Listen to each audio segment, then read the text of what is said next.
Hey there, this is Teddy with GrooveWasher, and we're going to look at 3 familiar ways that folks are cleaning records and how GrooveWasher supports those methods with our record cleaning kits and fluids. We're going to look at manual record cleaning machines or vacuum machines, and cleaning with an ultrasonic tank. No matter your budget or level of interest in various record cleaning gear, GrooveWasher offers effective ways to get those records clean. Now look, there's really no magic when it comes to cleaning records. However, a dose of common sense can be a really good thing, as not all records were created equal and not all used records were handled equally.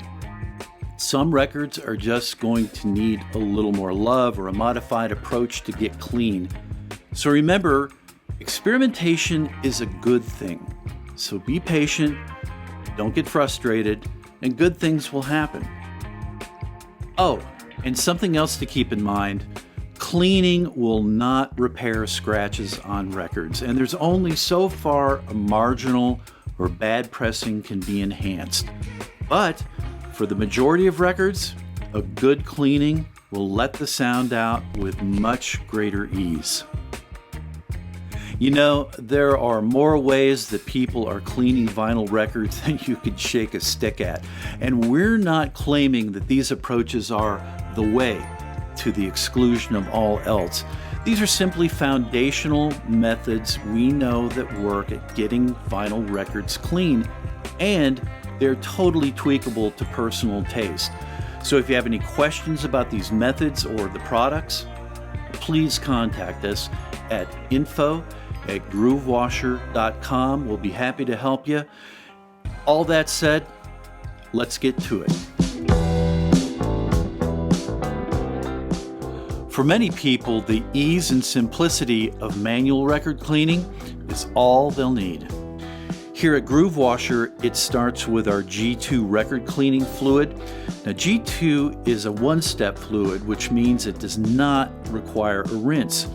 Used along with our general purpose microfiber pad that comes standard with all of our walnut handles, you can get a lot of solid cleaning accomplished. So let me show you our approach for an off-the-turntable manual cleaning.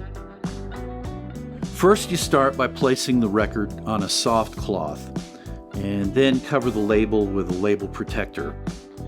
We like to pump 4, 5, or 6 mist sprays of G2 on the record. Basically, you just want to get really good coverage on the disc. Now the key is to wait 10 to 20 seconds or more to allow the G2 fluid to begin loosening what's hiding in the record's groove. Next, it's time to wipe the record with the highly absorbent microfiber pad. Now gently use the leading edge of the pad to wipe around the record, and then flip the handle to the dry edge and repeat for a few more rotations. Now, I like to pay particular attention to the leading edge of the record by pinching and wiping the edge with a separate microfiber towel. My preference is to allow this side to dry before cleaning the other side. 30 to 60 seconds should do it. And I also like to have a second cloth to set the clean side on before repeating the process on the flip side. And that's it. That is the basic manual clean. Now this approach works great for new to moderately dirty records.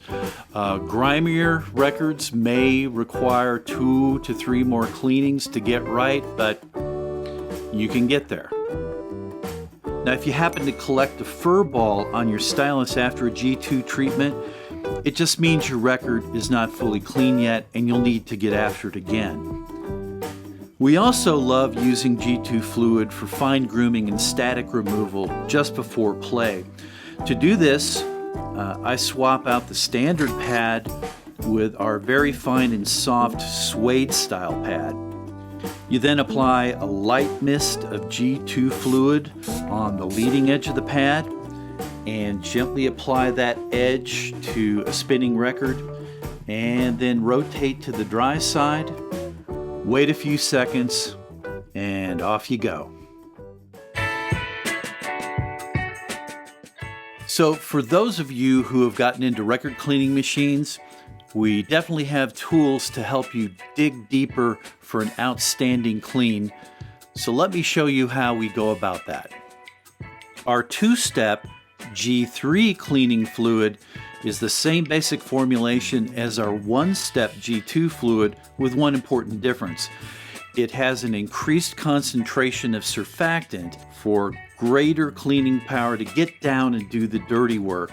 And two-step means that it does require a rinse, and that's where our GSR Super Rinse comes in. Now, GSR is laboratory-grade purified water that's carbon filtered, double deionized, and ultraviolet treated with a minute amount of specially formulated wetting agent for deeper groove penetration than distilled water alone can provide. It's a perfect combo for a vacuum machine. So let's move on to the machine.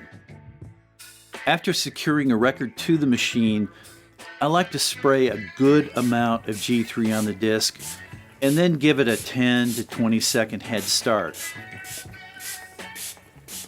Now while I'm waiting, I'll swap out the microfiber pad for our Black Magic cleaning pad. This pad has a soft brush fabric with tracking fibers to get deep in the groove. Now I prefer to gently scrub the record in thirds.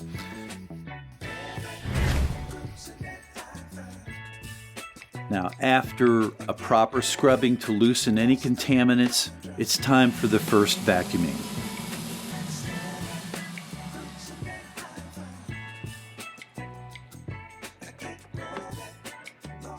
Now, it's time for the rinse step. For this, just squirt a fair amount of GSR on the record.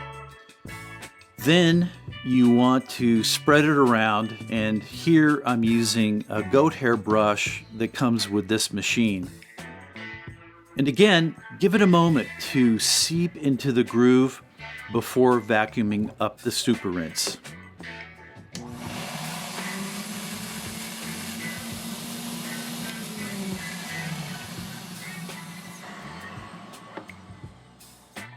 So now all you have to do is flip the record over, repeat the process, and once complete, you'll have a wonderfully clean record ready to enjoy. The third cleaning method that more and more folks are getting into is the use of ultrasonic tanks to let the process of cavitation blast out all the nasties from the record grooves. So through considerable research and development, we arrived at G-Sonic, which is an additive for distilled water that is designed to allow the ultrasonic cavitation process greater access to the grooves. For this cleaning method, I'll be using a popular all-in-one ultrasonic machine that cleans and dries, but the same procedure applies to any ultrasonic machine. But first, we're going to do a pre-clean using the G2 manual cleaning method from earlier. Now, why would I be doing this? Two reasons, actually. First, I want to get the worst of any surface grime removed. An ultrasonic machine and distilled water alone will not always address things like fingerprints, so I want to get that all out of the way to allow the ultrasonic process to focus on the micro-level details. The second reason for a pre-clean is to simply get more cleans out of a tank load before needing to refresh. Alright, so there are two ways of using G-Sonic. The first is to add 10 drops to a gallon of distilled water before adding it to your tank. The other way is for this particular machine, which has a much smaller tank, so only one drop either in the reservoir or directly in the tank will get the job done. So with a quick manual pre-clean out of the way and G-Sonic added to the tank, it's time to let the machine do its thing. What I like to do is to take an old but clean dummy record and run the machine to accomplish A, mixing the G-Sonic with the distilled water, and B, to degas the tank. Once that's taken care of, it's time for your pre-cleaned record to get the ultrasonic treatment. The way you'll know that G-Sonic is enhancing the process is you'll see a sheet of water on the record as opposed to water drops and streaks. This means that G-Sonic has effectively broken the surface tension of the water, allowing the cavitation process to work more efficiently. Also, through the development of G-Sonic, we discovered that a rinse step was not necessary. And that's been confirmed by many other G-Sonic users. But hey, if you still want to rinse, have at it, all good. Either way, you will be left with an exceptionally clean record.